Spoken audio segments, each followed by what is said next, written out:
Hi, Hi. I'm so happy to be here. I'm so happy to be here too. Can I start? Yeah, go right ahead. Okay, I love this book so much. Good night, everybody. I got we share an editor and an agent, and so I'm gonna try not to be all insidery, but I got an advanced reader's copy from my editor a couple of months ago, and then I read it, didn't know I was gonna be doing this event, so I gave it to my mom, and then she read it and then gave it to a friend of hers who then gave it to her daughter in Chicago, and everybody, and I'm like, I mean, I promise you I told everyone to buy it, but I was like, Mom, I need that arc back because I'm doing an interview with her. And she's like, I'm so sorry, it's gone. So anyway, I have a copy. So Marrying the Ketchups came out on Tuesday to rave review in the New York Times. I don't know if you all read it, but so I'm really, really excited to talk to Jennifer. And maybe this is my least favorite question, so I can help you if you don't want to answer it. But could you tell us a little, just summarize the book a little bit, tell us what it's about? Sure. This actually is the hardest question. It is about a family-owned restaurant in Chicago, and it takes place in 2017, right after three things have happened that have kind of thrown the family for a loop, which is the Cubs have won the World Series, the grandfather, the patriarch, or the family has passed away, and then Trump is elected. And so these things all happen really close together and just kind of unsettled all of them. And it takes place in the year after that. And the restaurant is sort of the center of the story, and they all kind of swirl around it. And that's my description. Really it's better than it was a few weeks ago. I would say, like, it's about a restaurant, and then just stop. But yeah.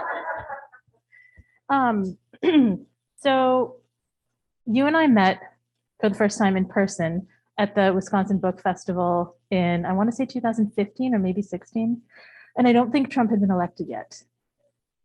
No, because I watched one of the playoff games at my hotel that night. Right. Yes. And so I was and you said, authors don't like to really talk about what they're working on because it feels very like jinxy. But you were like, oh, I'm working on a book about a restaurant, just like your synopsis. It's just about a restaurant. But I wonder how initially, were politics as much a part of this story, or how did it? So yeah, I mean, Trump's election and the aftermath, and the way that his presidency kind of plays into the relationships in the book is such a huge part of the story. So I was just really interested in sort of the genesis and how that became such a big part of the story. Not on purpose, and I don't recommend this for anyone. It totally changed the whole book. But I think once the Cubs won the World Series, and I really did want to include that because I knew that it was going to be set in Chicago, and I wanted to get that part of it. But then where this book is set in Oak Park, there was no way these characters would have ignored what was happening in politics and in the news. And I also was really interested in the way that it affects everyday life, sort of, and the conversations you have with people when you say oh, we don't agree on this, and we've never really had this conversation before. So once I started letting it creep in, it took over. And this book was supposed to come out 3 years ago. It was a little late. Because but it's so much. Thank you. I mean, it's a whole different book. Yeah. It was a completely different book that I was writing, but it did sort of take over. And there's this great book that I love that I keep talking about called The Most Fun We Ever Had by Claire Lombardo, which is, has anyone, it's so good. It's a great family story. Yes. See, got a vote in the back too. Yeah. Yeah. Someone did. Someone smart. And it's a family story that takes place in Oak Park, and the author is from Oak Park, and it's just this beautiful book. And I think her Times review might have mentioned it.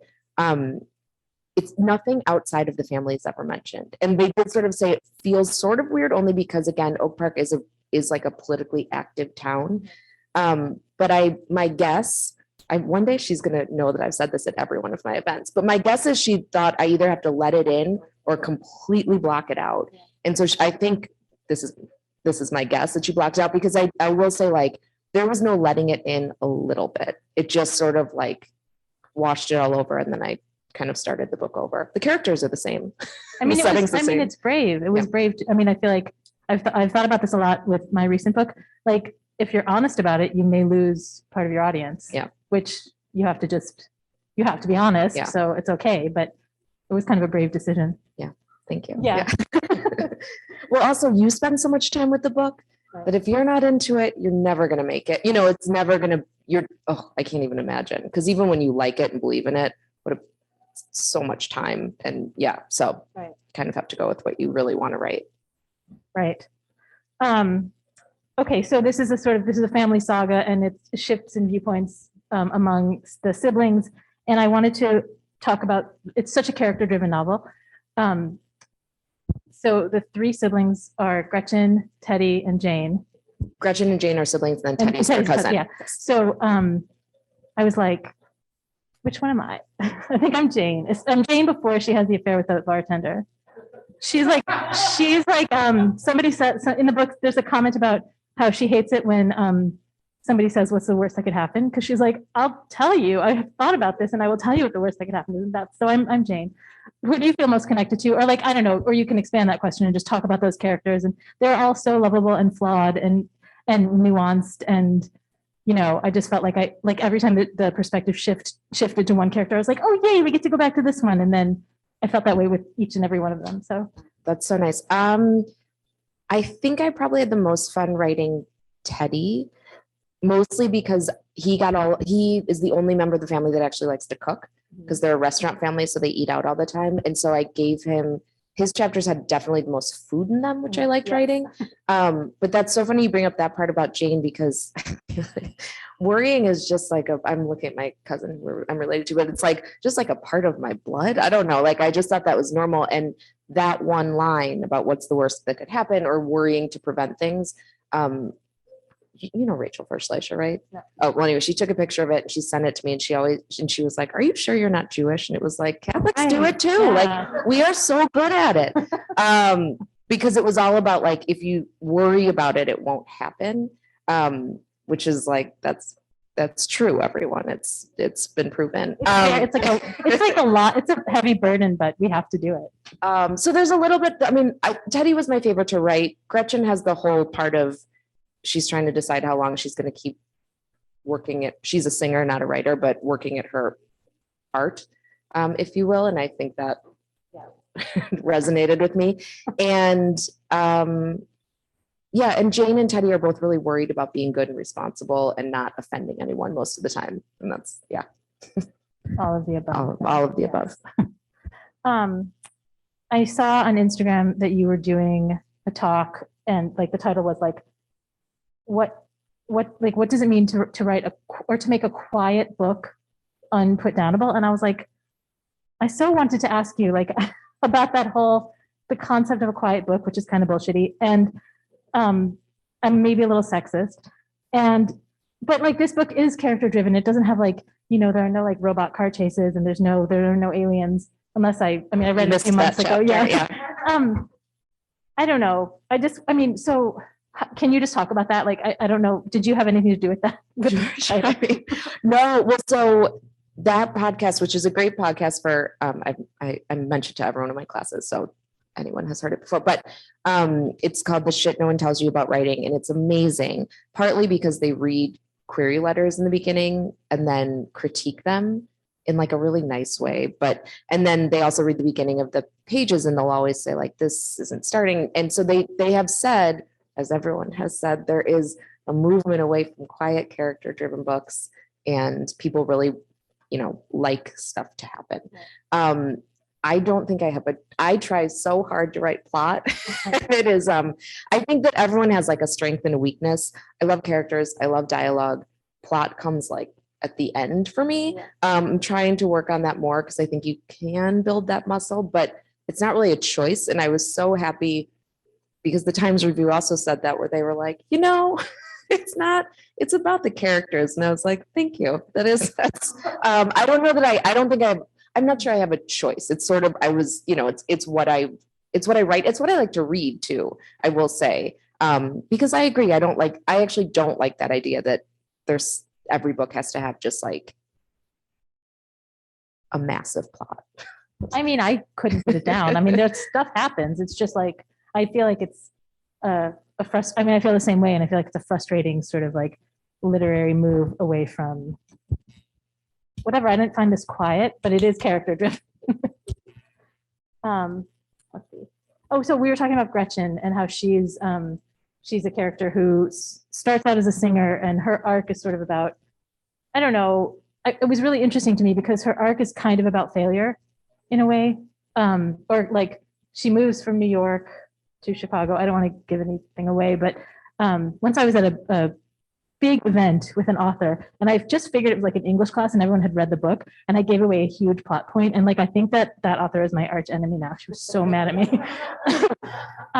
It's not Jennifer, but anyway, so the arc I was interested in, so I read it a couple months ago, and then I spent the past couple of days like reacquainting myself with the story, and I had forgotten how much of Gretchen's story takes place in New York. Like the whole first section of the book, she doesn't come to Chicago until the second section, and I just thought that was really, I figured like her singing was sort of we all, like all artists, I think, struggle with this. Like how far do you go to like chase your dream, or like when do you stop, or what do you do if it's not going the way you thought it was supposed to go? So I don't know. I guess maybe just could you talk a little bit about her? That's a really interesting arc to me. Could you talk about her? Sure. Fun insider stuff that maybe only you care about is originally she left New York on the first page, and Jenny said, why don't you have her hang out there longer? And I was like, all right. She's our editor. So yeah, I mean, I think everyone that does anything creative has that moment of like, well, you know, how long are you going to keep going, or how long are you going to keep trying? But I will say this, I have a friend who's an actress, and I actually do have a friend who's a singer in a 90s band, but very different. But it is something that I always thought, like, it's one thing to write and hope that things do well and it finds the audience and people appreciate it because you put so much time into it. But I would die if I had to get up on stage. You know, it's like I watch that and I'm like, you are so, no, but I'm not going to sing until the end. Just kidding. Then people really would leave. But to audition and really like physically put yourself out there, I find that really amazing. But then I just think like, but that's because that's not what I love to do. Those people really love it.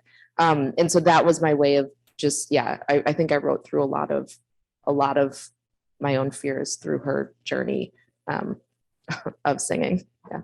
Well, I feel like it was, I mean, I said it was, her arc was about failure, but it wasn't, I mean, she isn't a failure by any stretch. I mean, it's just sort of about like, when do you decide to do something else? So things looking different than you thought they were going to. Right. Yeah. Okay. So you clearly know the restaurant business inside and out. So I just wanted a little intel about that. Thank you.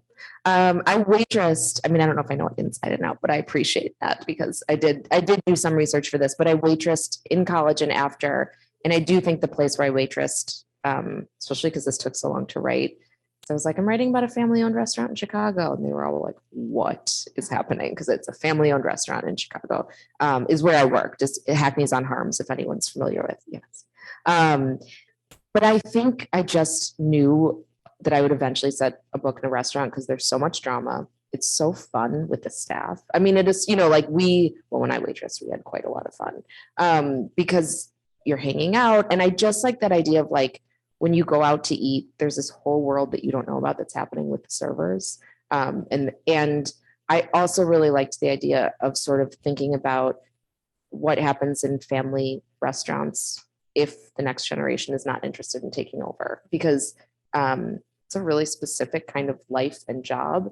And so I just sort of wanted to explore that. And then I had two friends in DC that both ran separate restaurants. And for years, anytime I would meet them out, they would be like, ugh, you will not believe what happened. And I'd be like, tell me. Let's take notes. Because they just always had these crazy stories. And I was like, this is a fun place to set a book. So that's why I did it. Yeah. And then there was just some little fun things that I got to put in, like Marrying the Ketchups, just the fun things. Yeah. I told Jennifer that I was going to I was going to pretend that I hadn't read the book and just ask really whack questions like, don't you think ketchups getting married should be legal? But I'm not going to do that. Well, okay. So this is one of my favorite lines about restaurants. Teddy hadn't always fit in. Sorry. Teddy hadn't always fit in his life, but he fit in restaurants. So I felt like it was more, I mean, I guess I felt like the restaurant stood for something, you know, like repair almost, like a sort of healing of like individual people and of the family. So I thought, I don't know, I liked that it wasn't just a fun place where like dramatic things happen. No, and I think I like that whole sort of section, but I also think it's really nice. Like restaurants are what Teddy's good at. Like it's really satisfying to do something that you're good at because you're good at it and it feels really good. And he is good at talking to people and being like, he's really good at the running of a restaurant. And so I liked that idea that he's the second generation, he's actually the third generation. But it just so happens that this does fit. He has always loved working in restaurants. And I liked that idea too, that it's just, that's his happy place. He didn't want to do anything else. I think it was like, oh, maybe it wasn't cut out, but there was one part where it's like, he tries to get an office job and he's like, forget it. This is not for me. What I like to do is working in restaurants. But I just like the idea that it was a place where like misfits could sort of, or a certain kind of misfit could sort of come and be and fit. So this book is just full of super like beautifully observed, hilarious details. I just started writing them down and then I stopped. But like the spa days of the children's birthday parties that were like, oh yes, yeah, like overprivileged children having like ladies who lunch birthday parties, and the spa day at the Four Seasons, which I regret to inform you is very true. One of my friends, her children went there and she was like, why are they getting facials? They're 7. Can I get a facial? This is garbage. And I remember her telling me about that, and they got these amazing robes with their names on it. And I was like, what kind of party is that? That's for adults. But I did like that section because that was, yeah. There's a whole list of those. And then just like stuff like Gretchen's band name was Donna Martin Graduates, from so perfect. And so I felt like so much of the pleasure of this book comes from you and your, just from like almost like the readerly privilege of seeing things through your eyes. And I wrote my notes, do you feel like that's one of your strengths? But like, do you feel like that's what, I don't know. I just felt like so much of this book is so like beautifully observational. And I wondered if you feel like you have to work at that, or if it's just like, if you're just a magpie and it all comes together in the book and you're just like, does it come naturally to you? This was basically the first draft. So yeah, no, I will say, there are, and I feel like I say this when I teach a lot too, like it's really good to pay attention to what you're good at. Cause I think it's so easy to see where the weaknesses are in what you're writing, but there's a lot of things in my life that are just not my strengths. Directions, geography, I can name a lot of things, but one thing that I have always been really good at is I have a really good memory. And it was funny when someone asked me this last night, like, how do you remember these things? And my roommate from college was in the front row and they said, do you have a good memory? She was like, because, and I think that helps me as a writer with those moments I want to remember. I can remember specific conversations, or I can remember little details, and I love putting that in books. Like nobody else noticed. Yes. Well, I mean, I don't know. Maybe other people do notice, but it is. I think that is something that I'm happy you like those details, because I do think that is something that I love in writing, is like putting in those little moments that are maybe other people aren't paying attention or watching, but yeah, that are these like quiet moments that are important. Quiet, unputdownable, but quiet. I was hanging out with a high school friend last weekend and I was driving her back to her house in Whitefish Bay. And I'm like, Amy, you have to tell me, I don't know how to get to your house. You know that. She was like, I'm your compass and you're my memory. So I'm the same. Oh, that works really well. Exactly. That's why you find people that fit. Yeah. I was saying though, my husband is always like, what is the matter with you? Because he'll be like, we've never been to this restaurant. I'm like, we have. 5 years ago, you ordered the chicken. You were wearing that plaid button-down shirt. And he's like, oh my God. But you couldn't find the location. Never. I don't even know what city it's in. Yeah, but I can remember that. Let's see. Okay, so let's talk about humor. This book is laugh out loud funny. Like, I mean, really laugh out loud funny. I just had to like stop so many times and I was just giggling over so many of the lines. And I think, I don't really know how to talk about humor, or how, like, it's really hard to define. It's like Andrea Dworkin's definition of pornography, like, you know it when you see it. But like, it's so, I don't know. And I think sometimes books that are funny get like almost not this book, but they like can be a little bit dismissed and like not sort of, Do you know who was happiest when Les won the Pulitzer? I know. Every person that writes comedic novels. I've never seen like so many, So and it was, I true. feel like it was probably like you, me, Grant Ginder, like being like, he Redemption. deserved it so much. And it I was like, know. because it's easy not to take it seriously. Yeah. I give that book to so many people. Yeah. Like, I mean, and even when it won the Pulitzer, I feel like people were like, wait, what book? So, okay, what is my question about humor? Sorry, I mean, I how cut do you off. Yeah, we're It's done my here. fault. I don't know, just like how does humor work in this? I mean, I feel like you nailed it, but I don't know how you did. And well, what do you use humor for? Do you know? Yes, I actually do, because it's my favorite. And it's funny because for anyone who's read Lauren's books, you're a very funny writer, and your last book was a very different kind of book. And I remember before I read it thinking like, what is it going to be like? But it was funny because it was still so you, and you also are great at those like little observational moments, like those details of life. So I felt it so much. But I will say this, in grad school, I tried so hard not to write funny things for a really long time. I don't know if you ever did that, because I think I always thought I was going to be a different kind of writer. And so I just kept pushing it away. And no matter what I tried to write about, it kept like creeping back in. And then I went through this phase where I think George Saunders is the best example of this, where he is so funny and you can be laughing and also like really upset at the same time. And maybe, yes, and gutted. Like it's really, he's this is magic trick, right? Where it's like, he's distracting you with something because it's absurd or it's funny. And then all of a sudden you feel like crying and you're not totally sure why. And that's my favorite kind of writing. I actually, maybe that says something about my personality, but I love when humor, I think people forget that humor is in so many situations, like even in the most horrible times, right? Like people make jokes or people laugh because we have not the reactions you always think of. And then I just always think like, you can always find something funny in a situation. And I think if you're a certain kind of person, maybe it's a defense mechanism. I don't know what it is. No, I think we're really evolved. But so I think once I finally stopped trying to push that away, it was so much easier for me to write. I couldn't write not doing that. It just like didn't work for me. And I am so happy to read books that don't do that. But I think humor is underrated. I mean, I reread it, in this past week, and I hadn't forgotten how funny it was, but and maybe it's just that my memory's gone south, but like, I was just laughing again. Like, it's really, really funny. It's just unputdownably funny. Yeah. Thanks. This is one of my notes. Mike is the worst.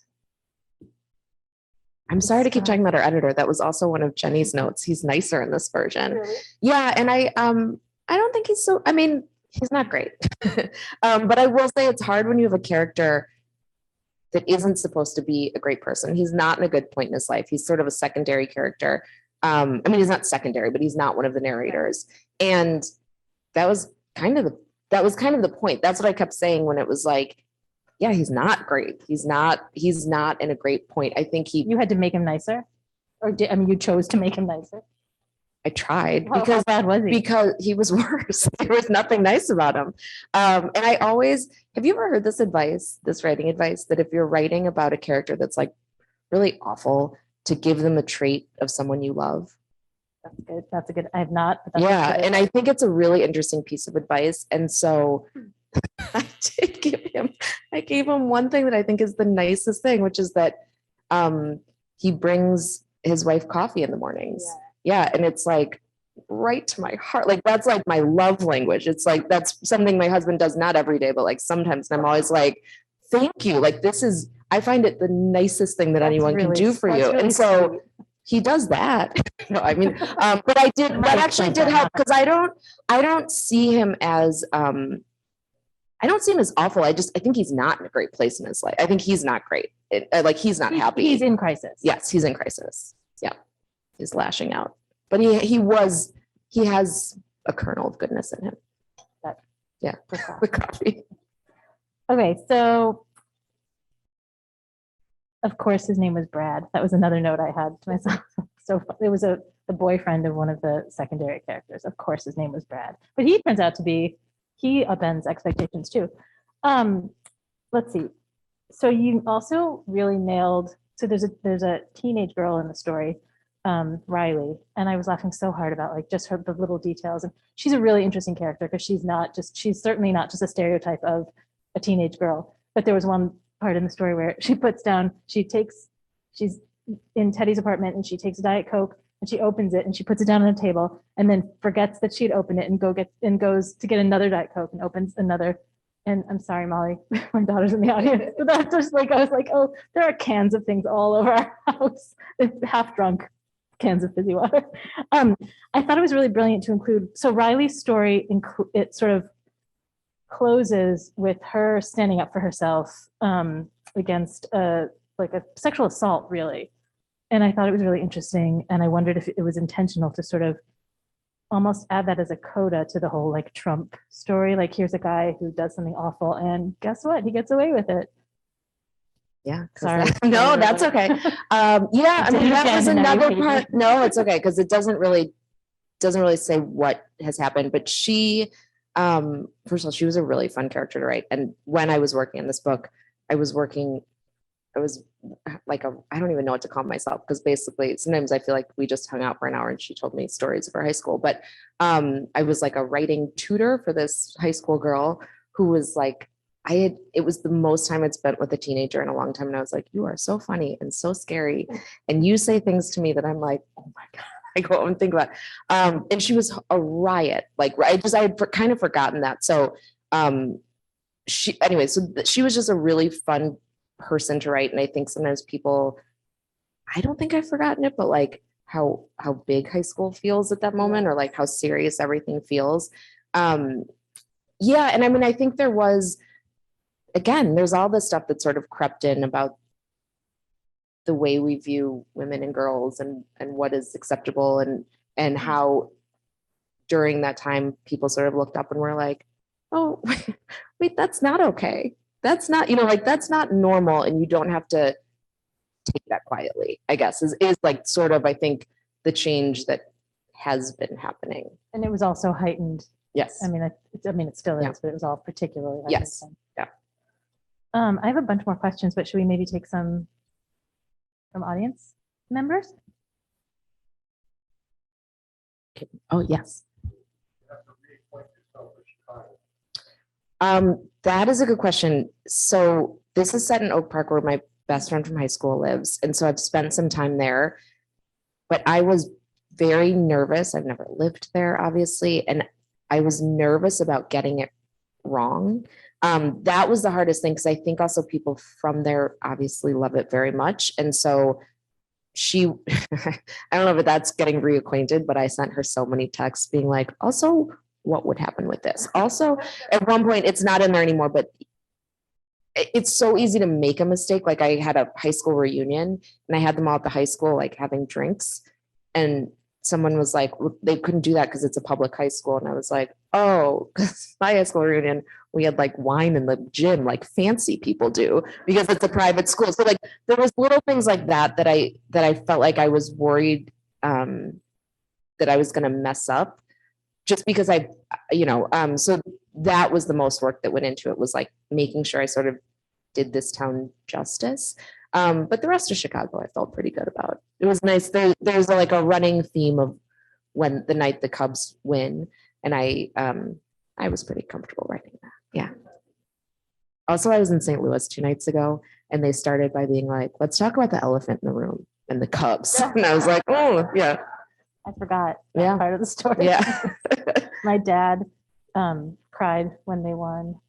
Like, did you not cry when they won? Did everyone? Yeah. Everyone cried when they won. Yeah. But I care now. Yeah. And I was like, wow, I've never seen him cry before. Yeah. And he was like, that was so, and then like a minute later, Trump was elected. Like, it's such a perfect moment. Yeah. Sorry, I saw somebody. Oh, yes. Mm-hmm.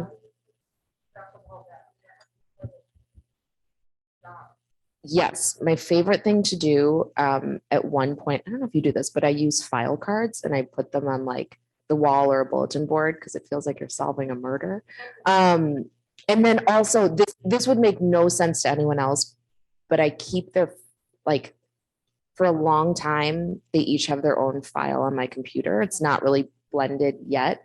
And then I have to see because I'm pretty sure I actually never went back to check. It's like pretty even here, but I have a strong suspicion Gretchen has the most real estate in my book. But at one point she had like a lot more. So then it's like, I'll put their chapters up on the wall and like different file cards and sort of see if it all makes sense, because I know what, and then like also take it apart and see if their story makes sense alone. Does that make sense? So much making sense. Yeah. Yeah. But I like, I don't outline really until I'm done. And I do love putting things on the wall because it's like, it might be procrastination, but it's also just like a nice way to like write without writing.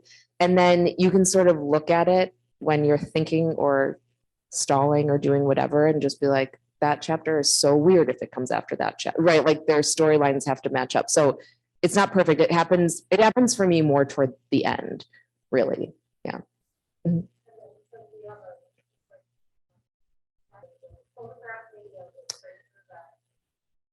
Not a photograph, but I'm a big fan of character questionnaires. And there's a really good one, the Gotham character questionnaire. And if you Google it, it'll come up, but it's like all these questions.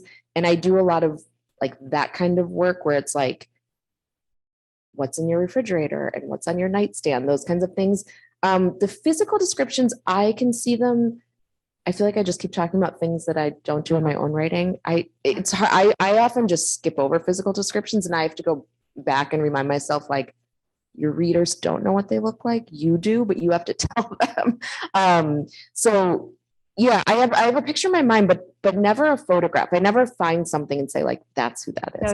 It would be awesome, but it would, yeah, if I found something, yeah. To have just pictures of you. Yeah, just put it up there. I just assume. Do you know what my trick is? What I actually think maybe is your trick too, because I kind of noticed it. One sort of outstanding physical attribute, not even like nothing weird, but just like one thing. And then your readers will be like, I think I know exactly what that character looks like because she has, a snaggletooth or something like that, One thing and people can run with it. That's good. Yeah.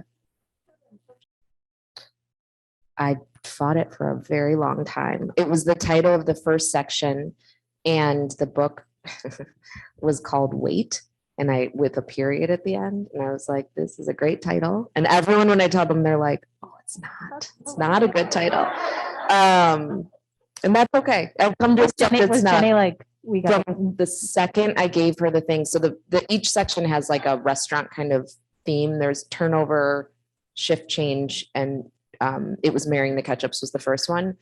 And she kept saying, can we call it that? And I was at first just like, no, I hate that title. That's not what and I think, what I think it is too. I think it's because my first book did have a lot to do with weddings, that maybe I thought like people will think this has to do with weddings. And I will say, Mary Laura Philpott was like, when she read it, she was like, I kept waiting for the Ketchup family and the wedding that was going to happen.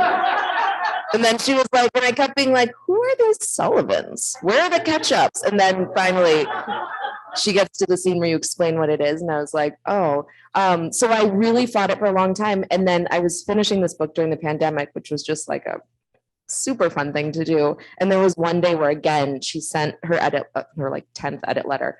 And it said like, can we please call it that? And I just wrote back and I was like, yeah, call it whatever you want. And I think she was so scared. I was like, whatever. And I think she was so scared I was going to change my mind. And then once we started calling it that, I was like, oh yeah, that's a much better title. That's a much better title. But wait, I thought like when you wait on people as servers and you wait for the Cubs to win and you wait for your big break in life, I thought it was really tied everything together. You can have like I think it's sometimes helpful to have a working title because it holds everything together, but then your title sucks and then you have to go with it.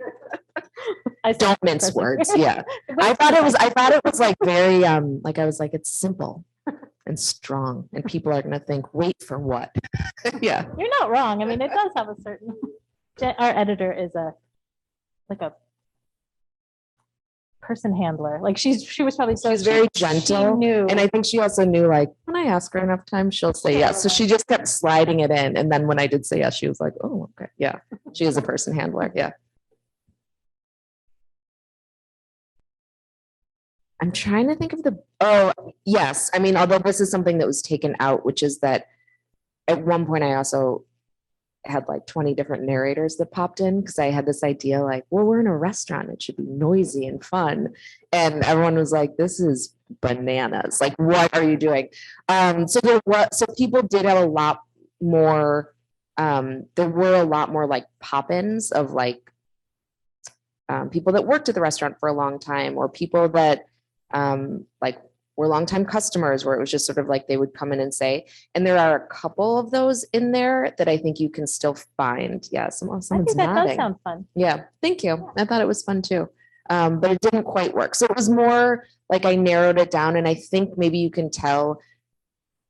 I mean, I could write 3 more books about the other characters, and they had their own arc, but I sort of had to narrow it down to just these 3 because it was getting a little long. Yeah. Here's my truly least favorite question. Yes. So you don't have to answer it. Are you working on something now? I am. Want to say what it is? Sure. Someone asked us last night, and it was the first time I had talked about it, but it takes place at a country club. And because I am always trying to work more into plot, there is like a dead body in the first 20 pages. Ooh. And I promise you, I mean, I don't know how much will change, and maybe it will, but I was like, let's see what happens if this happens, if like I start with something like this. But it's still like when I read the pages, I'm like, it's just writing around this big incident. Yeah. But I think it's fun too. Like I didn't mean to, but I was writing a lot of this during quarantine, and it was fun and also sad to spend time in restaurants. And then when I started that other one, I think also I was like, I just want to be outside at a pool, which like, I'm not someone who like loves to be in the sun, but it was like, that sounds so fun. Like I just, it just sounded very pleasant to be with those people. So we'll see. And like you said, you're going to spend a long time, 1 to 12 years with them. Yeah. So. Yes. Let's hope it's closer to 1, but it might be 12. We'll see. I've noticed that when people ask me what I'm working on, and I freak out, and I'm like, I can't talk about it because if I talk about it, it'll petrify. I see people going, okay, I don't need to know. Yeah, it's also hard. I mean, it's like that's just the setting, but that's not. It's I don't know. It's not a great. I don't have the elevator pitch down yet because I don't really know what happens, but we'll see. Yeah, sounds amazing. Thank you. That's the right answer. Actually, I am out of questions. So if anybody else has any more. This is how I look at my classes. Waiting for anyone to move. Yeah. Yes. So you were talking about I do. One of my students is here. Yes. And it was funny. I saw her and I'm like, I talked about your book last night because someone said like, would you ever write something set in the north suburbs? Because I was in Winnetka, which is like right near where I grew up. And I was like, no, I don't think so. Because I don't know, like it's just too close to home, or I think people would, that's always such a weird feeling when you're like, it's not, I promise it's made up. It's not about people I know, but her book is set in the north suburbs. And it actually does that. Like there is a really neat history. Her grandmother had like a salon there, and it was at a time when it was more of like, I don't know. Well, I'm going to butcher it, but anyway. But yes, I do teach writing. I teach, I'm going to start teaching at GW again, which I haven't done in a few years, and I'm excited about. That's college students, so that's different. And then I teach a novel writing class online, which is super fun. And it's 12 weeks and like very intense. Thanks. Yeah. Well, it's hard. And it's so funny because when she started and said, this is a hard question, tell us what this book is about. And I always make my students do that, where I'll be like, write a summary of your book, which is really hard, especially before you're done. It's hard after you're done, but it's hard when you're working on it. And it's important because sometimes you think you're writing one thing and then you're like, oh, it's not a murder mystery. It is like a funny comedy, like, it's just like, it's good to check in with yourself. So it's, it's hard, but it's a good practice to sort of make yourself do it. Mm-hmm. Yeah. I feel like this is such a cliche answer, but it's the truth. But Catcher in the Rye was the first book that I was like, I really want to write like this. And I will say too, like, I love I would call it like chatty writing, like where it feels like you open the book and someone's in the middle of a story. Heartburn by Nora Ephron is a really good example like that. But Catcher in the Rye is a really big one. But and then like, I don't know, I always love to read. I was a big fan of the Babysitters Club books. But Judy Blume is a big one. I was super weird when I met her and like kind of started to cry, gave her a letter. She emailed me back. Sure, She was lovely. But yeah, Judy Blume, I think, is a big one. She writes a lot about like friendships. And I think that that's something that interests me a lot too. And then when I got a little bit older, so that's like the younger, the younger ones. Also, I read a lot of VC Andrews. Are people nodding? Yeah. And my mom's always like, what did I let you read? Like, what are these? Because they're like, you see the lyrics and you're like, I don't know. What are these? And nothing I write is like that, but I was very into them. And they were in, I remember like going to the bookstore one time and I was like, where are they? And they were like, they're in horror fiction. And that was the first time that my mom was like, hold on, what is this? They're in freaky incest. I know there's so much. Oh God, they are the weirdest books, but I don't think I'm alone. Like people really, and like probably too young to read them too. Yeah. I don't know anyone who didn't have a copy of Flowers in the Attic under their bed. Yeah. And then it's like such a weird, and then when I got older, I will say George Saunders was a big influence, and I tried to be him for a while. It didn't work, but I do think I learned a lot by reading him because he is funny. But that's a fun question. But I do love the Babysitters Club. I will say that too. You're looking at me like I know the Babysitters Club, and I'm at least a decade older than you. Well, a writer wrote like a love story to them, basically just being like, this is what it teaches you. And like, there is sort of a lot that it can teach you about, moving stories forward and conflict. Yeah, they're great.